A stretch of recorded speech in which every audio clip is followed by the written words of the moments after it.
Nous allons partager la parole de Dieu, toujours dans le même optique, le même pensée qui nous ont animés à la fin de l'année 2019. Amen. Je vais nous proposer tout d'abord de lire un verset biblique. Il y en a tellement beaucoup que j'ai eu parfois du mal à choisir le verset. Nous allons lire un seul verset biblique et par la suite nous donnerons d'autres versets pour ceux qui notent, ceux qui veulent noter. Ils peuvent noter les versets que nous allons donner tout à l'heure. Nous allons lire Exode chapitre 20, verset 24. Exode 20, verset 24. Exode chapitre 20, verset 24. Exode 20. Je suis en train de t'attendre. Verset 24. Nous lisons dans le nom de Jésus-Christ. Tu m'élèveras un autel de terre sur lequel tu offriras tes holocaustes et tes actions de grâce, tes brebis, tes bœufs. Partout où je rappellerai mon nom, je viendrai à toi et je te bénirai. Amen. Genèse chapitre 8, verset 20 à 21. Genèse chapitre 35, verset 1er. Et pour ceux qui notent toujours le verset Apocalypse 8, 3. Apocalypse 9, 13. Hébreux chapitre 8, verset 5. Amen. Alléluia. Suivez-nous très attentivement, que le Seigneur nous bénisse abondamment. Le thème que nous allons partager tout à l'heure, nous l'avons intitulé « La puissance de l'autel et de l'offrande ». Alléluia. La puissance d'un autel et de l'offrande. Amen. Lorsque nous lisons la Bible, bien-aimés frères et sœurs, nous verrons le Seigneur parler à ses disciples. Il leur a posé la question, que dit-on de moi? Qu'est-ce que les gens disent de moi? La Bible déclare que les disciples ont répondu, chacun à sa manière, que les gens disent que tu es Élie, le prophète. Les autres disent que tu es Jean-Baptiste ressuscité. Les autres disent, ou tout simplement, tu n'es qu'un serviteur de Dieu, tu n'es qu'un prophète. Et le Seigneur leur a posé la question, mais pour vous, qui suis-je? Qu'est-ce que vous dites de moi? La Bible déclare, Pierre a pris la parole, lui a répondu, tu es le Messie, le Fils du Dieu très haut. Et le Seigneur a répondu à Pierre en disant que ce ne sont pas la chair et le sang qui t'ont révélé ces choses, mais c'est l'Esprit, c'est mon Père qui est dans le ciel qui t'a révélé. Voilà pourquoi je te dis, Pierre, que sur cette pierre, voilà pourquoi je te dis que tu es Pierre, et que sur cette pierre, je bâtirai mon église, et les portes de ce jour de mort ne prévaudront point contre elle. Je te donnerai les clés du royaume. Je te donnerai les clés du royaume. Ce que tu fermeras sur la terre sera fermé dans le ciel, et ce que tu ouvriras sur la terre sera ouvert dans le ciel. Ce verset-là, le Seigneur dit que je te donnerai les clés du royaume. Est-ce qu'on est ensemble? Les clés au pluriel. Le Seigneur ne dit pas que je te donnerai la clé du royaume. Il dit je te donnerai les clés du royaume. Pourquoi? Parce que le royaume des cieux, bien-aimés frères et sœurs, a plusieurs clés. Alléluia. Chaque situation qui se trouve devant nous ressemble à une porte. Alors, pour l'ouvrir, il faut avoir la clé et la bonne clé pour débarrer cette porte. Est-ce qu'on est ensemble? Beaucoup de chrétiens échouent dans la vie parce qu'ils ne font pas usage de toutes les clés que Dieu nous a données. Il est vrai que Christ soit la clé principale, soit la clé qui passe partout, mais laisse-moi vous dire que Jésus-Christ n'est rien d'autre que l'ensemble de la parole. Alléluia.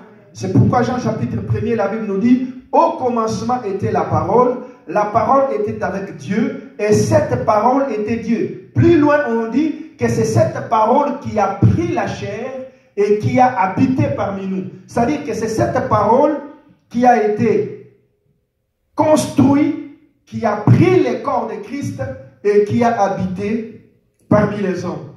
Ce que j'essaie de t'expliquer, c'est que chaque situation que nous rencontrons dans la vie a une clé. Est-ce que quelqu'un nous suit? C'est pourquoi un fils de Dieu, c'est celui qui passe le temps à lire la parole. Si tu ne lis pas la Bible, tu ne sauras pas quelle est la clé que je peux utiliser pour décanter telle situation. Est-ce qu'on est ensemble? Si tu ne lis pas la Bible, tu ne sauras pas la clé adéquate à utiliser pour débloquer les portes qui sont devant toi. Christ dit que je vous donnerai les clés du royaume. Je vous donnerai les clés. Ce que vous fermerez sur la terre sera fermé dans les cieux, et ce que vous ouvrirez sur la terre sera pareillement ouvert au ciel. Alléluia. Alors, ces clés-là, bien-aimés frères et sœurs, nous devons apprendre à les utiliser, non seulement à les utiliser, surtout à les connaître aussi. La prière est une clé, par exemple, mais la prière, ce n'est pas l'ensemble de toutes les clés qui nous permettent d'ouvrir tout ce que nous avons comme porte. Est-ce que quelqu'un me suit? Est-ce que quelqu'un m'entend? C'est pourquoi Matthieu chapitre 7, verset 7, la Bible dit, demandez, l'on vous donnera. Ça, c'est la prière. Mais la Bible ne s'arrête pas là. La Bible dit, cherchez, vous trouverez. Frappez, l'on vous ouvrira. Ça veut dire que tu peux demander de ne pas obtenir. Mais lorsque tu n'obtiens pas, qu'est-ce que tu dois faire? Tu dois chercher et tu trouveras. Chercher quoi? Chercher la bonne clé pour débarrer la problématique qui est devant toi. Est-ce que quelqu'un me suit? Quand la Bible dit, demandez, l'on vous donnera, cherchez, vous trouverez, ça veut dire que lorsque tu es dans une situation compliquée, tu demandes à Dieu, donne-moi telle chose, donne-moi telle chose, donne-moi telle chose, et que ça n'arrive pas, la Bible dit, cherchez. Cherche dans la parole de Dieu. Quelle est la clé qui peut te permettre à ouvrir la situation qui est devant toi? Parce que tout ne se donne pas. Il y a des choses qui... tout ne se donne pas. Il y a des choses qu'on découvre en cherchant la profondeur de la vérité dans les Écritures. Alléluia. C'est comme quelqu'un qui se mettrait aujourd'hui, commencera à dire à Dieu, Seigneur, j'ai besoin d'argent. Seigneur, donne-moi l'argent. Seigneur, donne-moi l'argent. Il le demande. Mais bien aimés frères et sœurs, l'argent, on n'a pas l'argent parce qu'on a demandé. Est-ce que quelqu'un me suit? Est-ce que quelqu'un m'entend? Si cela était le cas, il n'y aurait pas de pauvres sur la terre. Parce que tout le monde prierait, Seigneur, donne-moi l'argent, j'ai besoin d'avoir autant. Non, pour avoir l'argent, il y a des clés bibliques qui permettent à quelqu'un d'avoir l'argent. Et ces clés-là, tant que tu ne les utilises pas, tu n'auras pas l'argent. Est-ce que quelqu'un me suit? C'est-à-dire que chaque porte qui est devant toi, bien-aimé, a une clé particulière. Et il faut aller chercher dans la parole de Dieu. Il y a certaines personnes qui sont malades. Ils prient, Seigneur, guéris-moi, Seigneur, guéris-moi. Dieu ne guérit pas. Guéris-moi, guéris-moi. Peut-être ton problème, c'est juste le pardon. Les jours où tu pardonnes sincèrement quelqu'un qui t'a fait du mal, tu es guéri. Est-ce que quelqu'un me suit? Alléluia. C'est pourquoi un enfant de Dieu, c'est celui qui lit la parole, qui se déplace pour écouter la parole, pour apprendre les clés. Car la connaissance est un pouvoir.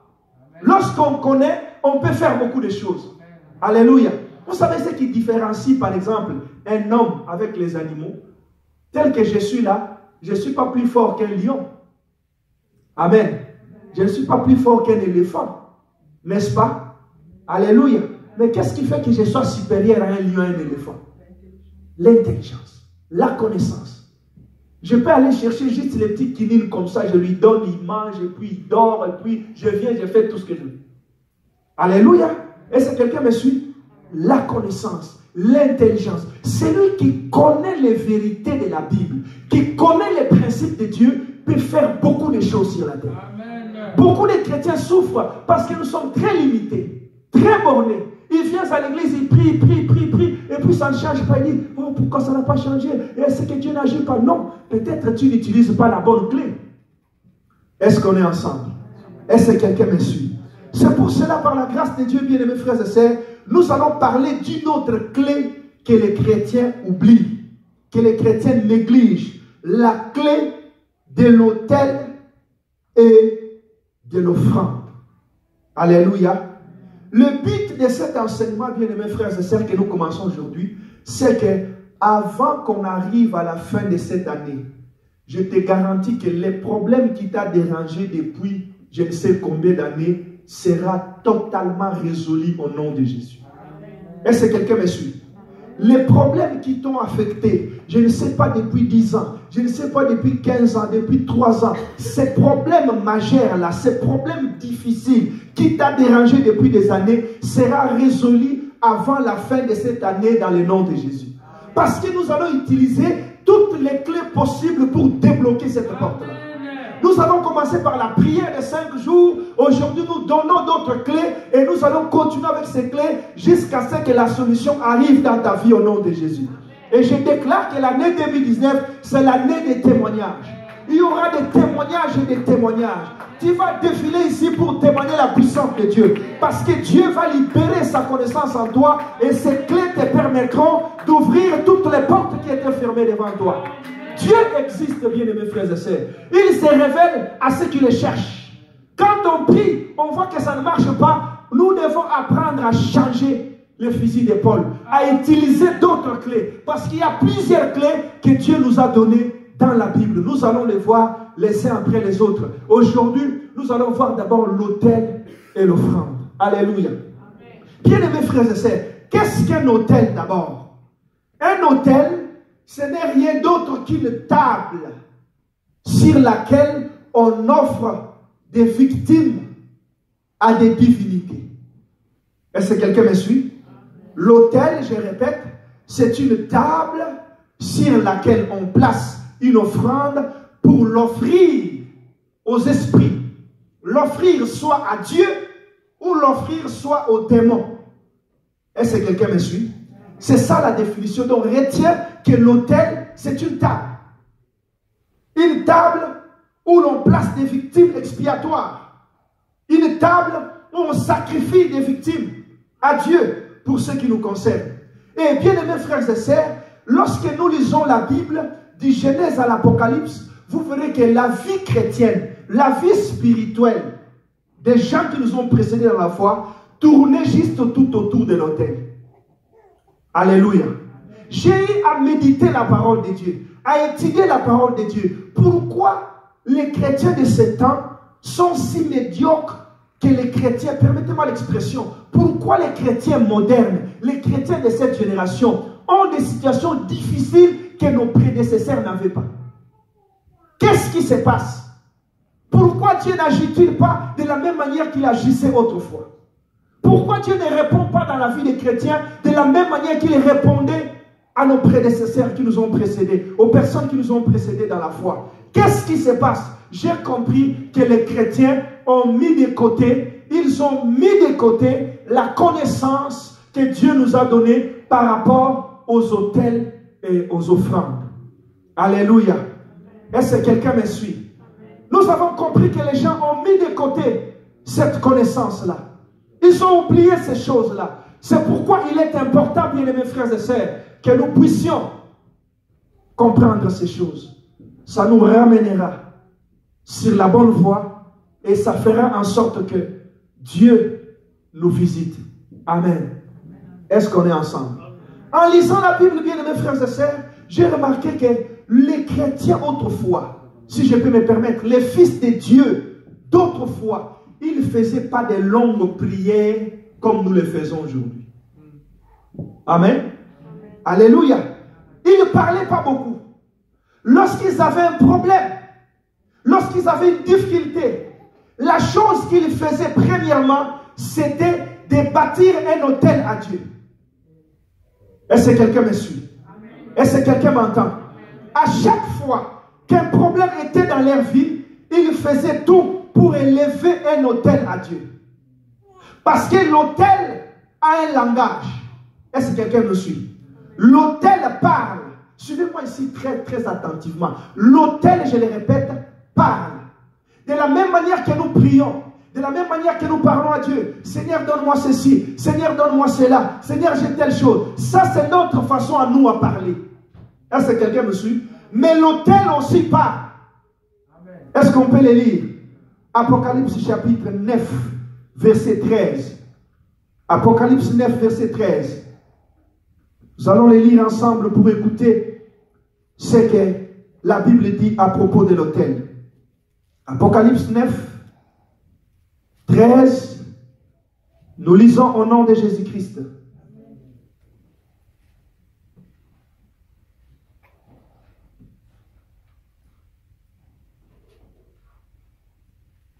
La Bible dit, le sixième ange sonna de la trompette et j'entendis une voix venant des 4 cornes de l'autel d'or qui est devant Dieu. Est-ce que quelqu'un m'entend? Est-ce que quelqu'un me suit? Lorsque le sixième ange a sonné la trompette, Jean dit que j'ai entendu une voix. J'ai entendu un son, le son d'une voix venant des 4 cornes qui est sur l'autel d'or qui est devant Dieu. Est-ce qu'on est ensemble? Pour votre information, pour ceux qui ne le savent pas, les autels qui ont été construits dans la Bible à partir de Noé était la première personne qui a construit l'autel jusqu'à ce que Dieu en fasse une loi, qu'il donne la loi à son peuple dans Exode chapitre 20, verset 24 que nous avons lu tantôt. Si vous lisez la Bible, vous remarquerez que Dieu a donné à Moïse les principes. Il lui dit, construis le tabernacle selon les modèles qui t'a été montré. Lorsque Moïse était sur la montagne, Dieu lui avait montré le temple qui est dans le ciel et tout ce qu'il y a. C'est ainsi que quand Moïse descend, il fait juste la photocopie de ce qu'il a vu dans le ciel. Alléluia. Donc les autels que les hommes construisaient sur la terre n'étaient que les reflets du véritable autel qui est dans la présence de Dieu. Est-ce qu'on est ensemble? Est-ce que quelqu'un m'entend? Et ici la Bible nous dit que lorsqu'on a sonné la 6e trompette, l'autel, une voix est sortie de l'autel et Jean a entendu cette voix-là. Toujours dans le livre d'Apocalypse 16, verset 17. Apocalypse 16, verset 7. Qu'est-ce que la Bible dit? La Bible dit, j'entendis l'autel qui disait. Est-ce que vous comprenez ce verset? Amen. Apocalypse 16, 16 plutôt 7. J'entendis l'autel qui disait, Seigneur Dieu Tout-Puissant, tes jugements sont véritables et justes. Est-ce qu'on est ensemble? Ce que je suis en train d'essayer de t'expliquer ce soir, c'est que nos prières, ce que nous adressons à Dieu, ce sont des voix, ce sont des paroles, n'est-ce pas? Quand tu pries, tu dis à Dieu, Seigneur, donne-moi telle chose, donne-moi ceci. Tu parles à Dieu, n'est-ce pas? C'est une voix. Mais l'autel aussi parle. Est-ce que quelqu'un me suit? Et la voix de l'autel est plus efficace que notre voix. Est-ce que quelqu'un me suit? C'est pourquoi nos prédécesseurs dans la Bible, si vous lisez Abraham, Isaac, Jacob, tous ces gens-là, ils n'avaient pas la culture du verbiage comme nous. La culture que j'appelle la culture des perroquets, par exemple. Nous prions, Seigneur, j'aime la prière, j'adore la prière. Pour ceux qui sont avec moi, ils savent que j'aime la prière. Mais laisse-moi vous dire, bien mes frères et sœurs, il y a un langage qui est codé qu'on appelle la voix de l'autel. La puissance de l'autel. Lorsque ces gens-là avaient des problèmes, Abraham, Isaac, Jacob, Moïse, tout ce monde-là, quand ils avaient des problèmes, la première réaction qu'ils avaient à faire, c'est de bâtir un autel. Est-ce que quelqu'un me suit? Ils bâtissaient un autel et ils offraient des sacrifices sur cet autel. Et quand ils priaient, Seigneur, j'ai besoin de ceci, les sacrifices qu'ils avaient offerts et l'autel parlaient plus fort que même leur propre voix. Alléluia. C'est pourquoi, bien aimés frères et sœurs, regardez même les satanistes. Ils ont un temps où ils invoquent, où ils font des invocations. Ils prient, ils invoquent, par exemple, je ne sais, un démon quelconque, mais ils ont aussi un temps où ils font des sacrifices sur leur autel. Est-ce que quelqu'un me suit? toutes ces personnes-là, ce sont des choses, ce sont des êtres qui ne font que copier ce que Dieu est. Parce que Dieu, j'aimais beaucoup ce que Papa Abraham disait ici tantôt, Dieu est le Père des esprits. Est-ce que quelqu'un me suit? Que ce soit les esprits mauvais ou les esprits divins, tous tirent leur source chez Dieu. Est-ce que quelqu'un me suit? Est-ce que quelqu'un m'entend?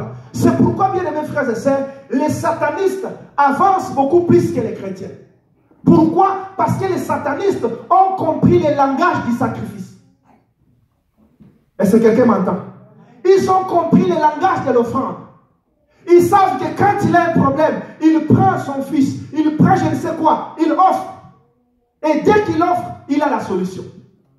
Mais les chrétiens pensent qu'il suffit de prier, il suffit de prier, tout va changer. La prière est bien. Mais lorsque la prière ne fonctionne pas, change, bien aimés frères et sœurs. Prends l'arme de l'offrande. Élève une offrande à Dieu. Dis à Dieu que Seigneur, pour mon mariage, je lève cet autel, je t'offre telle chose, je déclare que je ne divorcerai pas. Et cela se fera ainsi. Tu peux dire une seule parole en donnant à Dieu une offrande. Et cette parole peut dépasser 40 jours de jeûne. Est-ce que quelqu'un me suit? Cette parole peut dépasser 15 jours de jeûne. Je suis venu te parler de la puissance de l'offrande cet après-midi. L'offrande change des choses. Lorsque nous offrons à Dieu, bien aimés frères et sœurs, ça a une efficacité que vous n'avez pas d'idée. Je viens de vous expliquer ici que l'autel elle-même parle. Quand on bâtit un autel pour Dieu, on place une offrande dessus. Seigneur, Seigneur, je te supplie, cette année 2019, je réclame un mariage. Je te donne ça. Ça peut dépasser toutes les prières que tu feras au courant de l'année. C'est pourquoi le Seigneur m'a inspiré que dans cette église, dès le début de ce mois ici, nous allons faire une offrande de l'autel à Dieu. Pour dire à Dieu, Seigneur, avant que cette année se termine, je réclame un mariage. Que cet autel soit élevé. Si mes pères, mes arrière-grands-pères ont offert des humains pour me maintenir dans cette situation, je prie que cette offrande parle devant toi pour que ma vie soit libérée. Je suis venu dire la vérité à quelqu'un. L'offrande est puissante. L'autel est puissante. Si tu as essayé les clés de la prière, que ça n'a pas fonctionné, essaye cette fois-ci la clé de l'offrande. Tu verras ce que Dieu fera dans ta vie. La puissance de l'offrande. Combien de chrétiens négligent l'offrande? Ils pensent qu'en prière, bien aimés frères et sœurs, un homme qui offre à Dieu, un homme qui sait prier pour son problème, prendre un temps pour son problème et préparer une bonne offrande à Dieu pour dire à Dieu que Seigneur, cette offrande je te donne pour ceci, pour cela. Bien aimés frères et sœurs, Dieu agit. Dieu agit avec une efficacité, avec une vitesse que vous n'avez pas d'idée. Parce que dans le monde spirituel, les actes comptent plus que les paroles. Amen. Est-ce que quelqu'un m'entend? Les actes ont une puissance extraordinaire plus que nos paroles. Les paroles, généralement, quand nous invoquons, si tu es un sataniste, on te donne une invocation, invoque telle chose. Quand tu invoques l'esprit, l'esprit arrive. Il y a des esprits, quand tu l'invoques, s'ils ne trouvent pas les sacrifices, ils te tuent. Est-ce que vous le savez? Amen. Alléluia. Et pour qu'un esprit entre en action sur la terre, il a toujours besoin d'une offrande. Alléluia. C'est pourquoi j'étudiais la Bible, je me disais, mais qu'est-ce qui s'est passé avec les gens qui nous ont précédés? Pourquoi ces gens, à chaque fois qu'ils avaient un problème, ils offraient l'offrande à Dieu. Ils donnaient les sacrifices à Dieu. Pourquoi? J'ai fini par comprendre. Ah, bien aimés frères et sœurs, l'autel a une voix. L'autel parle. Au lieu de multiplier des paroles chaque jour. Seigneur, mon mariage. Seigneur, mon mariage. Seigneur, mon mariage. Dors par terre. Prélève une offrande qui te fait mal. Donne cette offrande-là à Dieu. Dis à Dieu que Seigneur, cette année ouvrira mon mariage. Et cela se fera ainsi. Parce que ce que tu donnes à Dieu continuera de parler à Dieu même lorsque toi tu dors. Même lorsque toi tu es à la maison. Ce que tu as donné à Dieu continuera à parler à Dieu. Bien aimés frères et sœurs, le temps me manquera de parler des différents témoignages. Il y a des gens qui sont sortis, qui ont été sauvés de la mort à cause de leur offrande. Il y a des gens qui ont trouvé le bonheur à cause de leur offrande. Genèse chapitre 35, nous n'avons pas peut-être le temps de lire ça. Si vous lisez Genèse chapitre 35, vous verrez que Jacob était dans une situation difficile. Il s'est trouvé dans un pays étranger. Et à cette époque-là, vous connaissez le monde, comment il était à cette époque-là. C'était le monde où, pour tuer quelqu'un, c'était rien du tout.